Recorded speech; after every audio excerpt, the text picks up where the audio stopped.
Good evening, and welcome to Soluble, America's Political Central.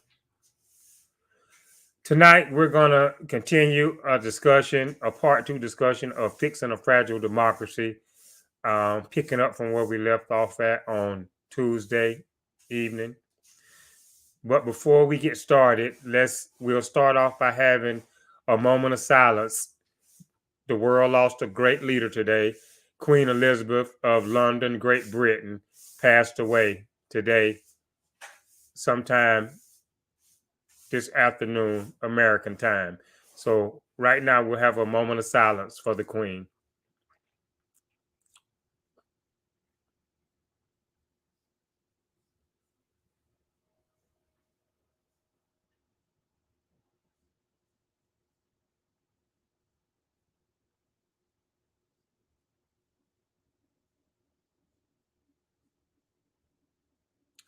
Okay, as I said, we're going into part two of Fix a Fragile Democracy.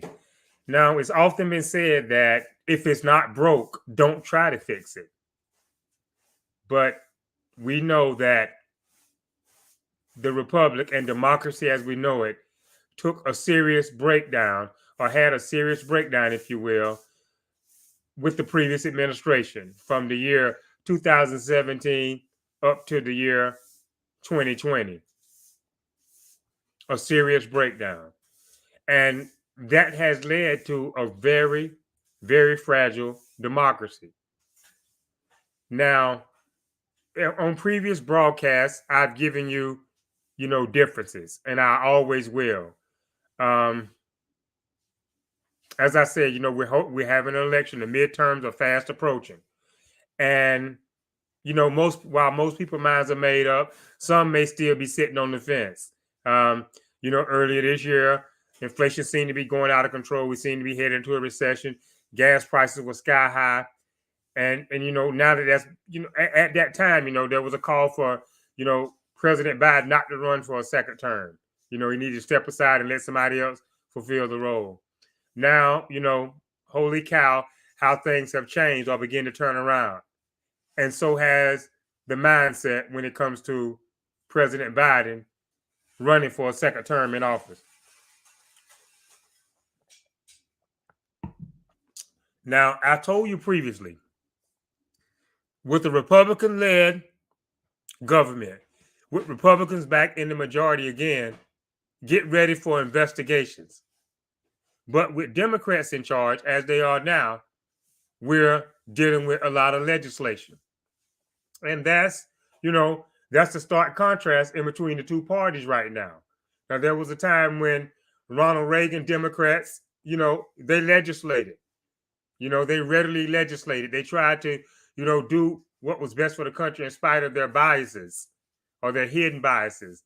But now, the biases are all up in your face. They're out there.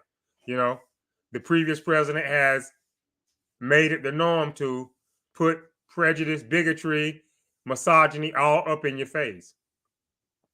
Now, here we are. We have a president in office now who loves this country. I say it again. We have a president in office now, President Biden. He loves this country. Versus the previous president that we had in office who loved himself. There's a difference. There is something that ought to make you sit up and take notice as to the urgency that we face in order to save the republic or to do everything in our power. Our last best hope to save this republic is to vote, is to go out and vote and beat Republicans twice, because that's where we're at now. I never thought I would see it in my lifetime. Up until the former president and the previous administration, it was unheard of. But you had a president, past tense, you had a president in office who loved himself more than he loved the country or the people that he was serving. And that's, not good for a functioning democracy. And so, it put us where we're at now with our allies from around the world questioning, what does America stand for? Has America changed? Is America still that shining beacon of democracy, that last best hope of freedom for mankind through governance? We have our foreign allies question that with the actions of the previous administration. So we have to fix it, as I said.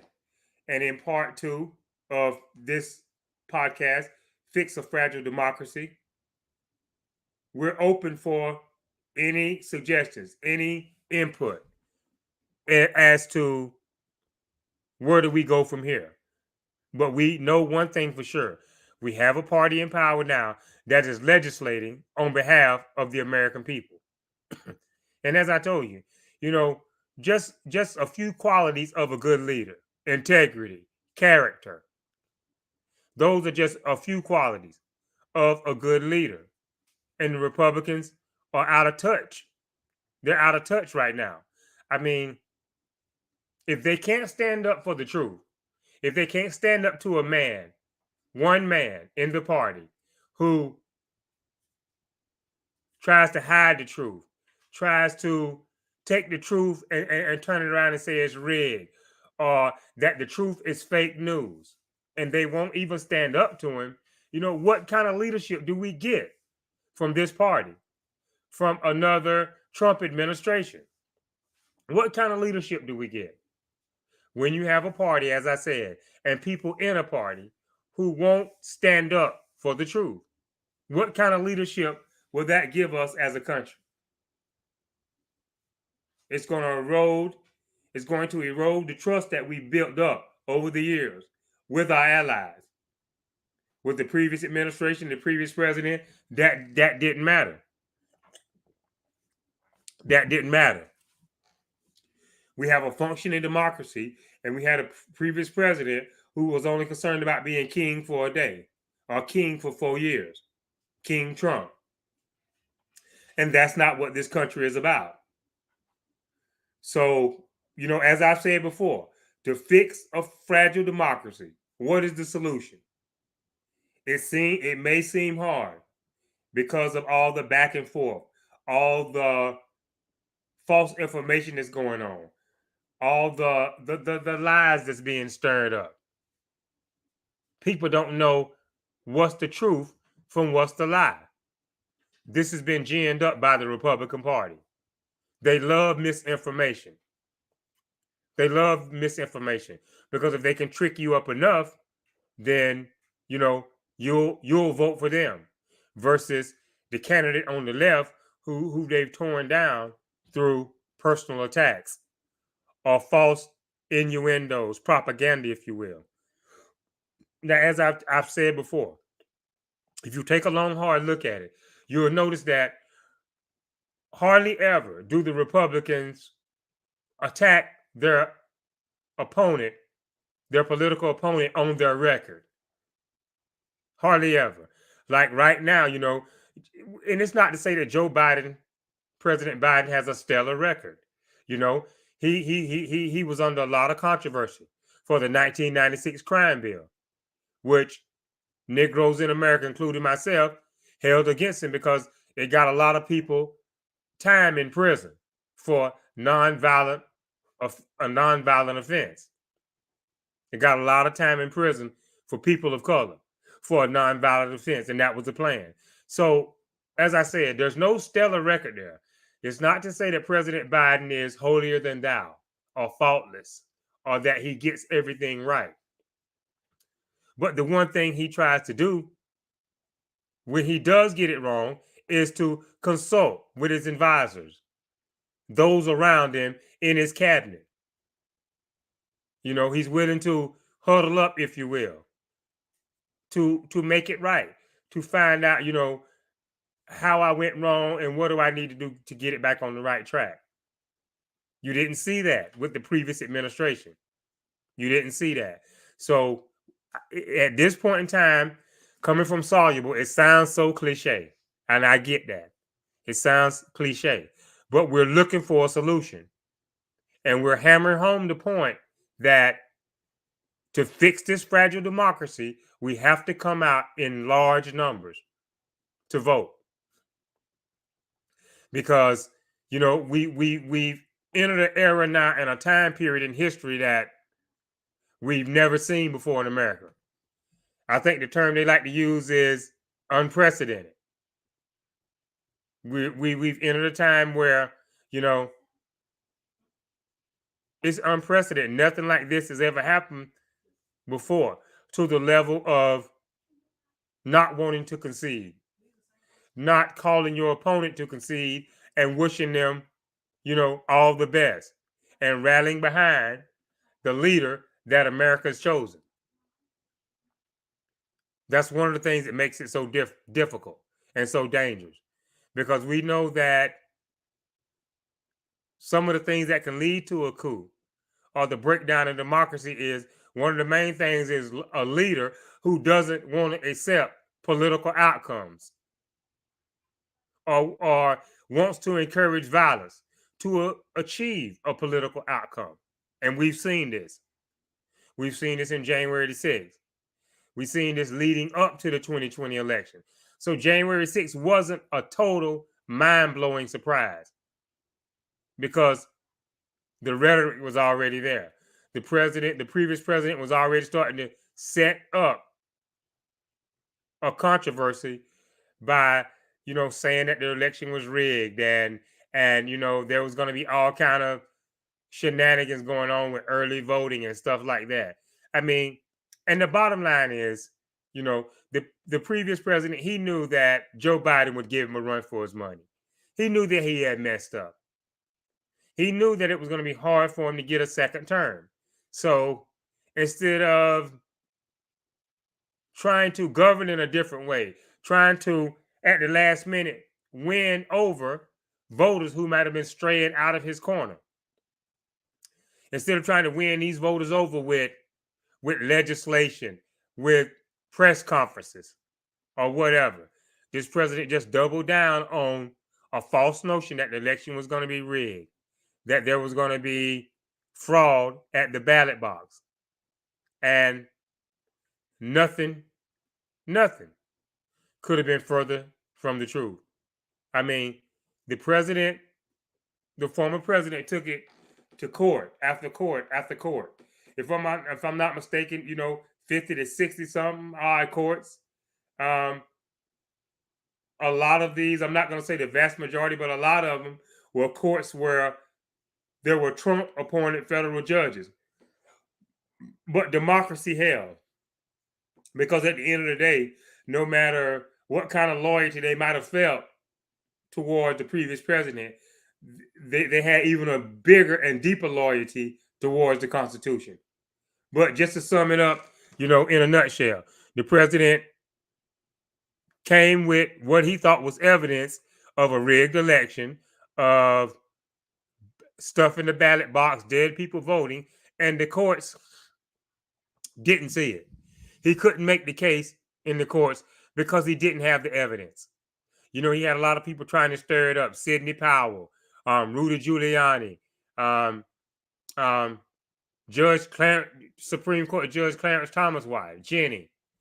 She was in the mix. And that's pretty much the extent of where it was at. But where the rubber met the road, and we needed to have evidence of a rigged election, there was none. The courts could not find any. And so, where democracy was fragile, you would have thought that, okay, that's the end of it. Now the president will concede and we'll move on. But no, in spite of what the court said, the president doubled down. And he's still, to this very day, saying that the election was stolen from him. This is somewhat deranged. And, it's rather haunting, somewhat scary that no one in the Republican Party, other than Congresswoman Cheney and Congressman Kinzinger, seems to be, standing up hardcore to staunchly advocate for the American election system and that it is legitimate. Other than those two, you haven't had, nobody come out hardcore. They either resign and went into silence, or they just let the president's lie prevail. And that got us right here to where we're at, with a very fragile democracy.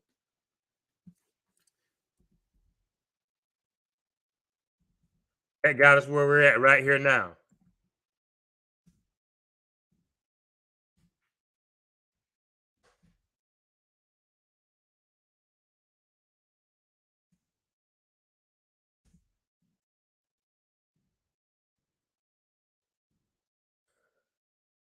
So you saw it. The American people are not slow to catch on. You saw it. You saw it with your own eyes. You did your own fact checking. And here we are, 60 some odd days from the midterm. And it's now or never. It's now or never for this democracy. You know, there are threats of civil war. There's talk of civil war. There's talk of succession. Why? Why now? Why not in 2017, 18, during Charlottesville? Why not when the president is in the Oval Office trying to bribe a foreign leader? All those things were fine. Even though we had never seen a president so blatantly and so up in your face do these type of things and take the country to where we were then. I mean, through a system of checks and balances, we pulled through it. But now we're still faced with the challenge or dilemma, if you will, of beating this president and all his cronies twice. That's where we're at. And when our numbers are there, when we get our numbers up, when we come out to vote in large numbers, we pretty much control what happens in the halls of power in Washington, D.C. They'll try to gerrymander. They'll try to redistrict. They're going to try to redraw the lines. They're pulling out all the stops. And if successful, this will keep democracy in a state of fragility. If they're successful, it will keep this republic, this democracy, as we know it, in a state of fragility. So we have to do what we have in our power to do to maintain the change that we have and to keep this president away from the Oval Office forever. 4 years, we had a nightmarish 4 years there, and it's over. The nightmare is over. So if we don't want to revisit it again, that's pretty much where we're at. Now, as I said, with a fragile democracy and a president who claims to love this country, he's fighting tooth and nail against America's institutions that have done their best through the years. Sometimes they've strayed. Sometimes things have been called into question where, they would have to check themselves, whether it was the FBI, whether it was national intelligence. But these institutions have kept America on the straight and narrow. When waters have got rough, these institutions have been the ones that put us back on the course of smooth sailing. Now, the president got called out for having classified top secret documents in a storage locker down in Mar-a-Lago. Now, keep in mind, this is the president who loves this country. He was questioned. High-ranking officials around him were questioned to the point of, have you turned back in everything? Have you turned over all documents that you may have had in your possession at the end of your term? And the answer was yes. But anonymously, people around the president who love this country, who actually love this country, and don't just say that they love it, anonymously tipped off officials at CIA, Pentagon, National Intelligence, or wherever to say no.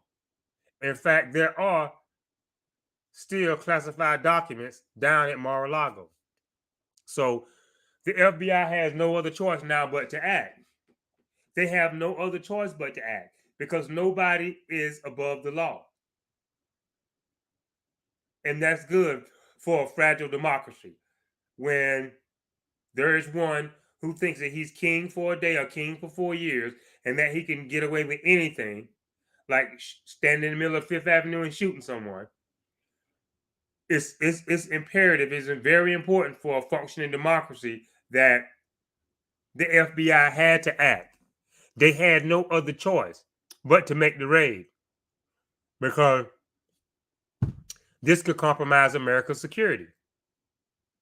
This could compromise the faith that foreign leaders have in America by having top secret classified material in the hands of the wrong people. And then it gets into the hands of, say, God forbid, foreign adversaries.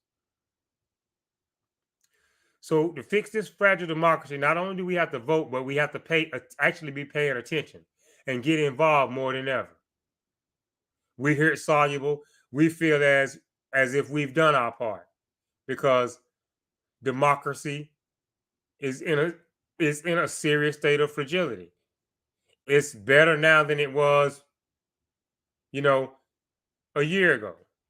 But we're still in a state of fragility because this president is still able to rear his ugly head here and there and everywhere. Now, he's been caught red-handed. First of all, he lied and said he didn't have any document. Now, for a president who loves his country, he's doubling down once again. He wants to have a special master to oversee what's going on with the classified documents and everything. This is not a person.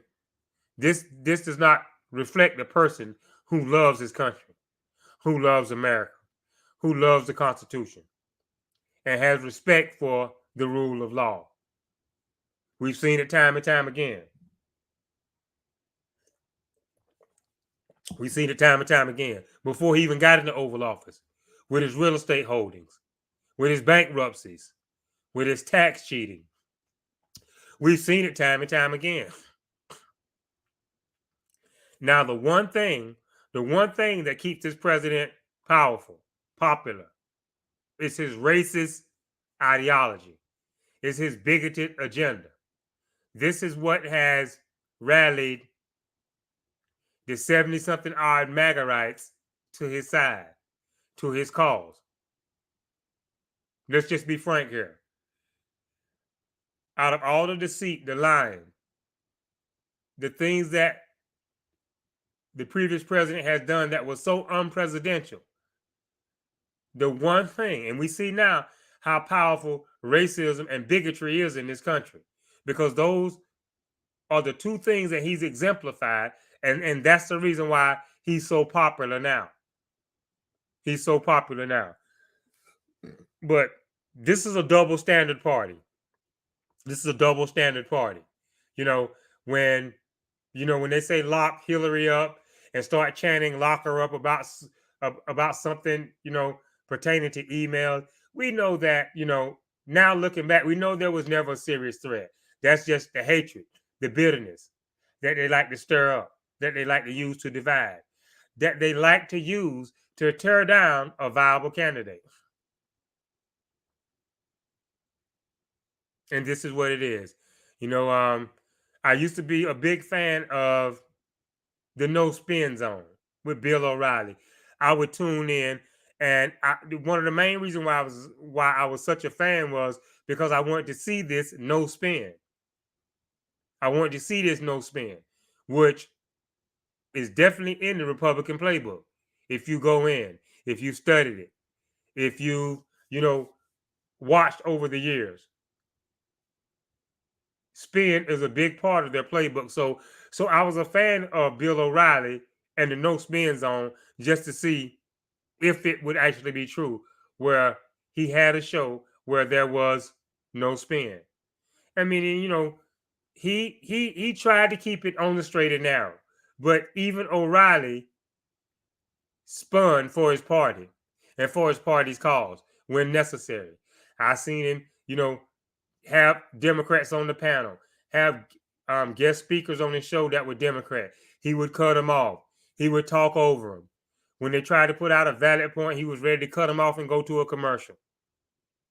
So, even though he didn't spin, he would use different tactics to silence or, stop the point that they were trying to make. But now more than ever, if we had that show still on, it would be almost like salvation for America to see if Bill O'Reilly, who claimed to be the king of no spin on the right, if we had him now, it would be real interesting to hear his take on what's going on now with the Republican Party. But as I said, it's a real double standard here. So, these Trump acolytes are not to be trusted. But you don't have to take my word for it. Just look and listen yourself. Dr. Oz, he's in Pennsylvania making personal attacks. Falsely accusing Fetterman of having murderers on his staff. When the fact remains, if you dig deep, that these individuals that are on his staff were wrongly convicted, wrongfully accused. They had a friend that had got caught up in something, and unbeknownst to them, what he had done, they were indirectly involved in it before they knew it. But as I said, these are the Trump acolytes. Nothing about Fetterman's record, mocking him for having a stroke, falsely accusing him of having murderers on his staff. What does that sound like? Does that sound like something familiar? Does that sound like something familiar? These are Trump acolytes practicing Trumpism through and through. That's all they know. And it's kind of sad to see these people of so-called intellect not realizing that the vast majority of Americans have moved on from Trumpism. But they're trying to bring it back from the dead. And they'll be successful. Trust and believe they will be successful, and they will stop at nothing if you don't go to the polls in November to vote them out. And it's right here around the corner. It's right around the corner. So we have anywhere from 58, 60 some days before the midterm. And that is either the last dying gasp of democracy if we don't vote, or we have that amount of time left to continue to mend and fix a fragile democracy. It was broken. We put it back together by electing President Biden, a president who cares about country more than himself. So it was broken. We put a new president in. So where it was broken and we put it back together, there are still cracks there that we have to close up. A few cracks that we still have to mend to make it solid again, to take the fragility out of it. And because the previous president was so good at sowing these seeds of discord, we have to beat him twice now. We have to beat him twice. Now, if you notice, if you're paying attention, what are their plans if they take over? If the Republicans regain the majority, what's the plan? What is the plan for America and the American people? The answer for our pain at the pump, or inflation, or rising interest rates that's making it difficult for people to buy homes, is not to investigate Hunter Biden. Surely that's not the answer to the problems that everyday Americans are facing, to investigate Hunter Biden and all your problems will go away. And this is, the insult, or what should be seen as an insult to the American voter. Because time and time again, we see the Republicans not run against a Democrat based on the Democrat's record. They're drumming up these falsehoods. They're full of propaganda. The propagandists come out with personal attacks that have nothing to do with what it's going to take to make your everyday lives better, to help you to get that piece of the pie in the form of the American dream even faster, to help you, have an easier path to achieving that. That's not in the cards for them. That's not in the cards for them. They want power for the rich, for Caucasians first and only. And if there's anything else left over, if there are any riches, if there are any scraps left over for the rest of the melting pot after Caucasians, then so be it. That's the Republican ideology of a strong and good government. Now, you've heard the president come out as of late and attack the MAGA rights, the MAGA Republicans. And they are. They're the fringe right. They're the lunatic right.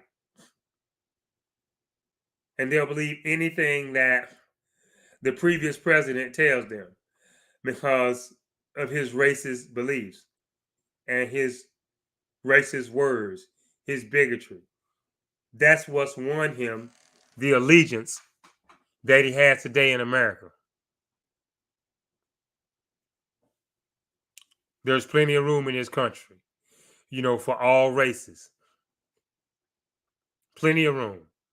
But that's where the former president has been successful in obtaining followers and keeping the followers, is to come with a Make America Great Again movement that puts all ethnic groups back, with the exception of Caucasians in America. So we voted him out once, but we still have work to do to fix this fragile democracy. If we could have a big blue wave in November, that would be great for the country.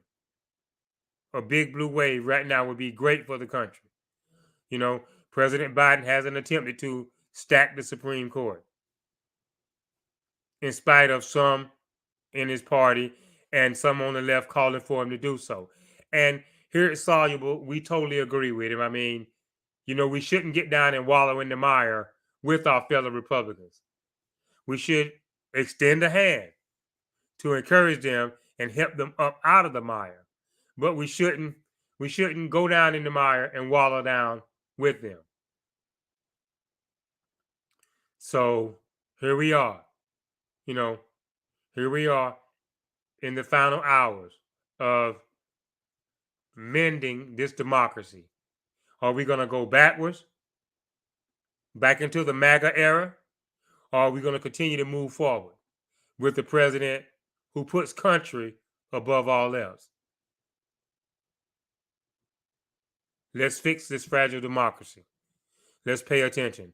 Here at Soluble, we've come off the sidelines, and thus, Soluble came to be in the year of our Lord 2022. We felt necessary to come off the sidelines and advocate fairness, advocate for truth. So, everybody can play a role, whether you're doing a podcast, whether you're getting out and registering people to vote, whether you run for office, whether you go outside to go up on Capitol Hill and lobby. We can all play a part. But trust and believe Trust and believe. The most formidable weapon, the most deadliest weapon that we have to fix a fragile democracy is our power to vote. And the Republicans know that. That's why they're trying so hard to stop it. But, the qualities of leadership, they're lost on the Republican Party. And it's a sad fall from grace. It's a sad fall from grace. The last two Republican presidents didn't win the popular vote. George W. and Donald John Trump. They did not win the popular vote, yet they still became president of the United States. Now, of course you had Americans, she's there. Of course you had Americans questioning it. How can a person not win the popular vote and still become president? So, we have to examine the Electoral College on that front. That's there's another time and another place for that discussion. But we had two Republican presidents who didn't win the popular vote, yet they still became president. And America rallied behind them. America rallied behind them. But now, when the shoe is on the other foot, you have a president who's won the popular vote, won the Electoral College, and just out of bitterness and anger, this party decided to go along with the lie. And I get it, at Soluble here, we understand. It's a bitter pill for the previous president to swallow that, he was a one-term president.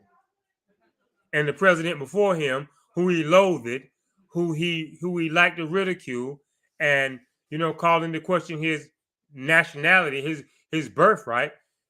President Obama, he was a two-term president, so we understand that. But I mean, let's be realistic here. President Obama has something that President Trump just don't have, which is an intellect and a know-how of how government works and how it should work and how you should carry yourself in a functioning democracy. So let's fix this fragile democracy by learning from our mistake. People make mistakes. And so it's like, fool me once, shame on you. Fool me twice, shame on me. And that's where we're at. That's where we're at. You were fooled once into voting in the MAGA era. And you saw what it was. You saw what it was. You kind of got to begin to realize just what make America great again really meant. And you corrected the mistake. And the country is better off for it. The country is better off for it. But they're not going to go away quietly. The MAGA rights are still chomping at the bits. They're mad. They're mad at the truth. They're mad at a fair election. What are these things to be angry about? Can they make the case? Can they go out and make the case with a changing voting demographic? That's on the Republican Party. That's the question that they have to ask themselves when they start with the man in the mirror. And it remains to be seen. You have 60-something odd days to make the case, to see if you can encourage and or persuade the American electorate to give you this second chance. But as it looks now, nothing has changed. Nothing has changed. They're going to continue to lie. They're going to continue to scheme. They're going to continue to cover up. They're going to continue to circle the wagons around all these falsehoods. And it's no way good for democracy.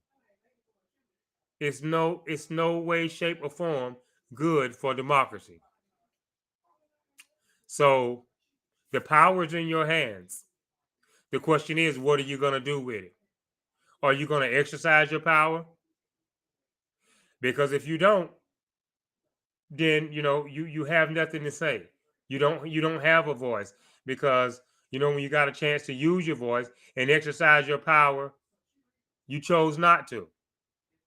But democracy is swinging in the balance, and it's swinging by a very thin thread. Unless we can beat this party twice, and that's where it's at, plain and simple. Unless we can beat this party twice, because that is the only thing that it seems right now that will make them change, is to soundly defeat them a second time. And after the midterms are over and Democrats are still in power, we can let them have this. It was rigged. There was a lot of cheating going on. We can let them have it then, because we the people know that the will of the people is being enforced, is being carried out through the majority that we voted in. So, as I said, this is unprecedented. We've never been here before in our lifetime, where there wasn't a peaceful transfer of power, because you have a president in office who can't stand to lose.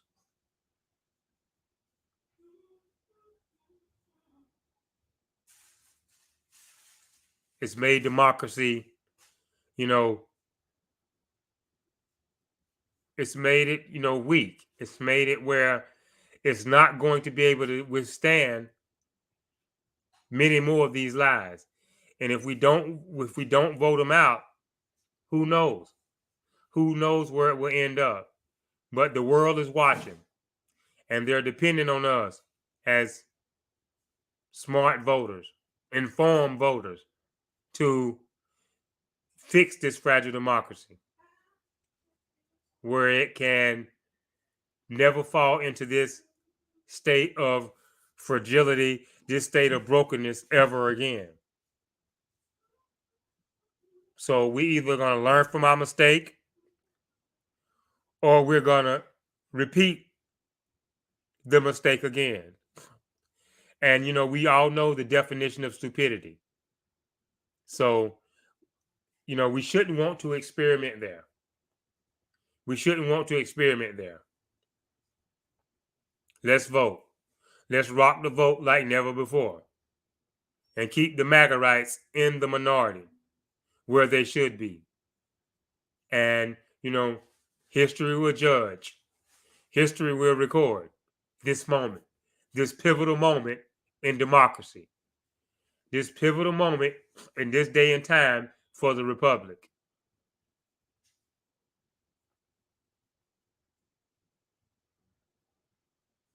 Are we going to be a functioning democracy, or are we heading towards monarchy, anarchy in America? We've all been raised and taught that in America, no one is above the law. So it was good, it was refreshing to see the FBI raid Mar-a-Lago and hold the former president accountable for his wrongdoings. It was a relief to see that. It restores our faith. It restores our trust in where we're headed as a country. And we have to keep it that way. We have to keep it that way. And the way we're going to do that is to rock the vote. The Republicans have created this state of fragility, and they know it. They know it. But the alarming thing is that, as our fellow countrymen, they don't seem to care. They don't seem to care. How did we get here? How did we get here? We allowed ourselves to see the president who cared about himself more than he cared about country. And that's not who we are. When we send a president to the Oval Office, we're expecting him to be a president of all America. Once the fighting is ended on the campaign trail, once all the back and forth, the smear, the mudslinging, once everything is all said and done after Election Day, usually we come together as a country. And whether it's a Republican in the Oval Office or a Democrat, they govern. And they try to govern in a way that's best for all Americans up until now. So, as I said, we can't be too arrogant. We can't be too unwilling to admit that we made a mistake. We're a great country. We're a powerful country. We're an intelligent country. But even with all that being said, we can make a mistake. And we did. We did. The mistake was recognized around the world to want to, what in sand hill is going on in America. But we fixed it. We righted the ship. We righted the ship. So that's a good thing. We saved democracy in the final hour. We snatched democracy from the jaws of defeat and gave it a victory in November of 2020. But the MAGA rights and the radical right Republicans, they're still there. They're still there. And they're more determined than ever. They're more determined than ever. And they're going to continue to lie, steal, cheat, or do whatever it takes to regain power. We've never seen this before up until now. How can one man, make democracy so fragile?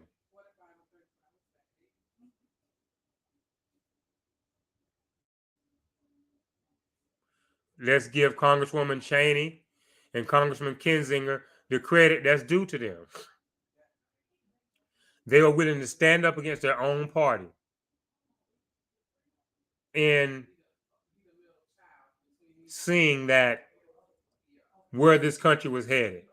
They knew the truth, and they stood up for the truth, regardless of the pressure that they might have been facing from Trump supporters, regardless of the anonymous threats that they may have been getting. They stood up for what was best for democracy. So we're going to applaud that. Let's give a standing ovation for Congresswoman Cheney and Congressman Kinzinger. But now, we on the left, as Democrats, we have to come out now. And as I said, we're looking for a big blue wave in November in order to fix this fragile democracy and save it. And save it from those on the right who would take this great country and turn it and take it from being the United States of America to being the Confederate States of America.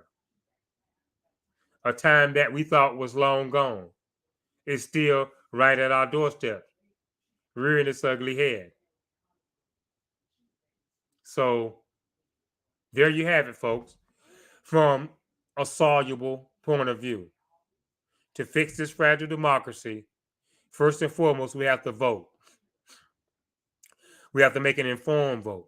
And then once we come out in large numbers, we have to get behind our Democratic leaders and push for change, push for them to do the right thing, nudge, whatever you have to do to get our agenda over the finish line, which is, what's best for all Americans, millionaires, billionaires, thousandaires, hundredaires, the working class, the wealthy, who never saw a hard day of work in their life. We're all Americans. And it's important that, we all move forward as one. No one threatening the other, but making the playing field as level as possible. The wealthy pay their fair share in taxes and not a penny more. Not a penny more. It's just their fair share, as well as the working class. But let's let the playing field be level. Finally, let's let it be level. So there you have it. The Republicans, based on what we see now, are showing no signs of changing. They're showing no signs of disowning Trump or, relegating him to the dump pits of history. They're nowhere close to doing that out of fear. That's what you need to realize in attempting to fix this fragile democracy. A lot of what the Republicans are doing is out of, or not doing, if you will. A lot of what they're doing or not doing is out of fear for the previous president and his supporters. And what kind of leader does that make if you're fearful to stand up and do the right thing just because there's a bully over there or someone making threats? What does that say about your character as a leader? And that's the question that should be at the forefront of all of our minds when it comes to envisioning Republicans once again in the majority in this country. You hear him on the campaign trail. Oh, he'll fight for you. He'll fight for you. Now you remember that keyword fight. I've spoken about it a few podcasts ago. Fighting reflects violence, which we've seen from this party with much blood on their hands. But out of all the fighting that they're willing to do to fix what in their eyes is a fragile democracy, out of all the fighting that they will do, they will not stand up and fight the former president, Donald Trump. So, that should tell you a lot about what kind of courage they really do have. Because when there's a reason to stand up, and when it's time to stand up to a serious threat to democracy, they haven't done it. They haven't done it. In their eyes, this president can do no wrong. But, once again, and I'm going to close with this, it's not actually because they feel in their hearts that he can do no wrong. They're not doing anything. They're not acting because they're fearful. They're not acting because they're fearful. Congresswoman Cheney, she risked losing her seat to stand up for the truth. Congressman Kinzinger, same thing. So there you have it. We can count on one hand with fingers left over the Republicans who are willing to stand up and say, no, this is wrong. To stand up and say, no, this is not true. And that should be alarming. So here we are, some 60 some odd days away from the midterms, with the grand opportunity, a chance to keep Democrats in power, to send a message to the opposing party and its members that, you've been beaten, you've been soundly defeated twice. And there's no way that this could be rigged, that this could be fixed. There are more chances of you getting struck by lightning twice than to have two rigged elections in which you came out on the short end of the stick.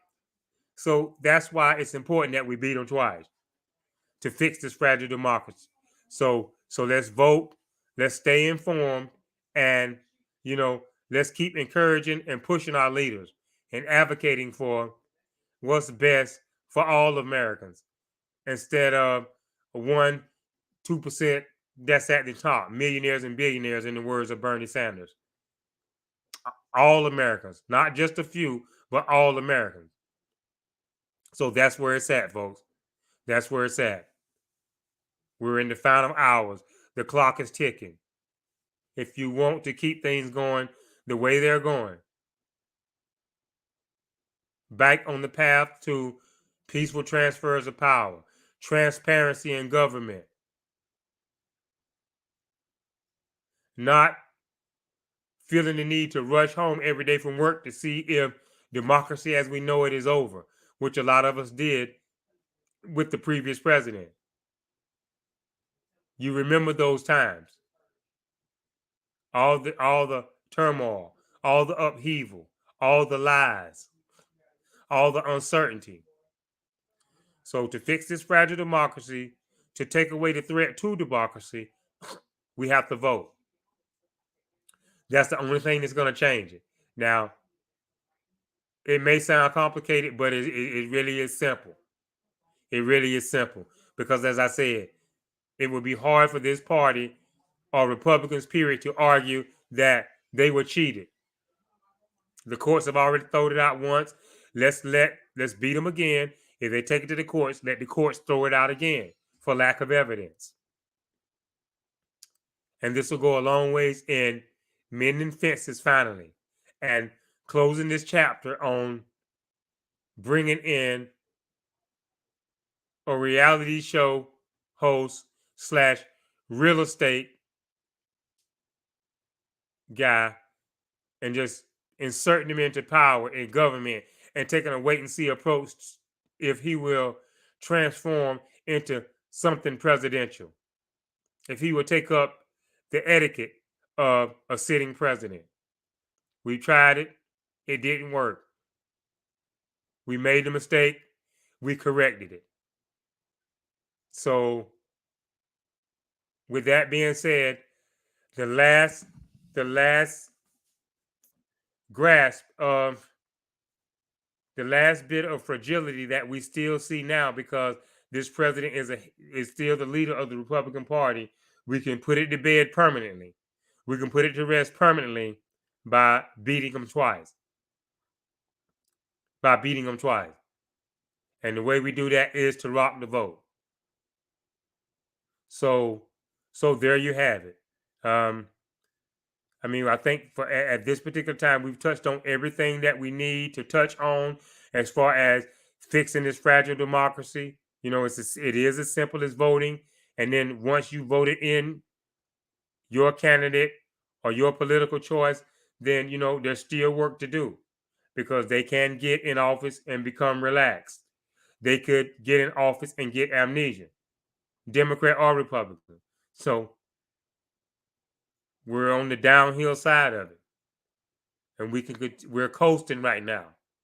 But there's a bump in the road that is coming up if we don't vote. If we go out and vote, then the bump in the road goes away, and that's what we have to do. Because the last president we had has caused his party to become unhinged and lose touch with reality based on what's very best for America and the American populace. They took a hard turn to the right that almost took democracy off a cliff with that hard turn to the right. So let's fix it, folks. Let's fix this fragile democracy. We welcome any input. We welcome any feedback. We welcome any suggestions, any opinions, any facts on what you, our listeners, our viewers, think that can be done to fix this fragile democracy. But, you know, let me be clear here once again. The previous president cared about himself more than he cared about the country. Now, we have a president in office who puts country first, who puts what's best for country first. And that's the honorable thing to do. So with that being said, we hope we have brought enlightenment to the state of fragile democracy and what we need to do as a people to fix it, to remedy the problem, to vote these Republicans out each and every time because they have no ideals as far as the path that they want America to go down. They presented nothing to the American people as far as this is what we're going to do when we retake the majority. Besides investigate Hunter Biden. And we know what that is. It's just a smokescreen. It's just a distraction. Because if they're successful in tearing down Joe Biden through his son, you will see that when it all comes out in the wash, there was nothing ever there. It was just a scare tactic. It was just a trick. So we have to show them how intelligent we really are. And, more than Democratic voters and Republican voters also. You have to show your own party and your own leaders how intelligent you are by sending a message. Because there's no there. After Hillary's emails all boiled down, there was no there. But the mission was accomplished to tear down the candidate, to demagogue the candidate to the point where she was unelectable. And here they are with the same thing again. It should be considered insulting to the American voter that the Republicans will try this same trick again. But they're thinking that you're dumb enough to keep going for it, so they're going to keep using this tactic. So it's time to send the message that we, the American people, don't want to live in a fragile democracy. We want to live in a strong and a sound democracy, a functioning, intellectually functioning democracy led by people of intellect and who have respect and love for the country and the Constitution. Tomorrow is issue day here at Soluble on Friday. So we like for you to join us. Tomorrow's issue will be Black on Black crime in America. So we hope you will tune in. Tomorrow issue day, Black on Black crime in America. And we'll be discussing that here at Soluble to reveal what we think will be the solution in stopping it, easing it, making it go away altogether. So we hope you will join us on tomorrow for that issue. And as I said, we'd like to thank you for tuning in tonight to our segment on fixing a fragile democracy. We've showed you what you have from the left, and we show you what the right has to offer. So now it's your decision. The power is in your hands to keep democracy functioning as it is now, or to take it back to a time of dysfunction that we've seen with the previous president, who had a whole administration of actors. Can you imagine that? The free world, the most powerful country in the world, but yet you have a president who has no sound administration around him. All actors. All actors. Does that sound like reality TV? Is that what America needs? The decision is yours. So let's study up on how to fix a fragile democracy. Look at both parties, look at all the candidates, be able to make a clear and intellectual distinction, and make your voice heard in November. So until we meet again on next week with political discussion, this is Soluble signing off. As I said, we'd like for you to join us tomorrow on Issue Day, which will be a discussion as far as Black on Black crime in America. Thank you for tuning in. We look forward to hearing any feedback, any input, any opinion, any fact-based input that you have. We welcome it here at Soluble, because at the end of the day, the solution is what matters most. So until we meet again, this is Soluble signing off, saying thank you for tuning in and good night.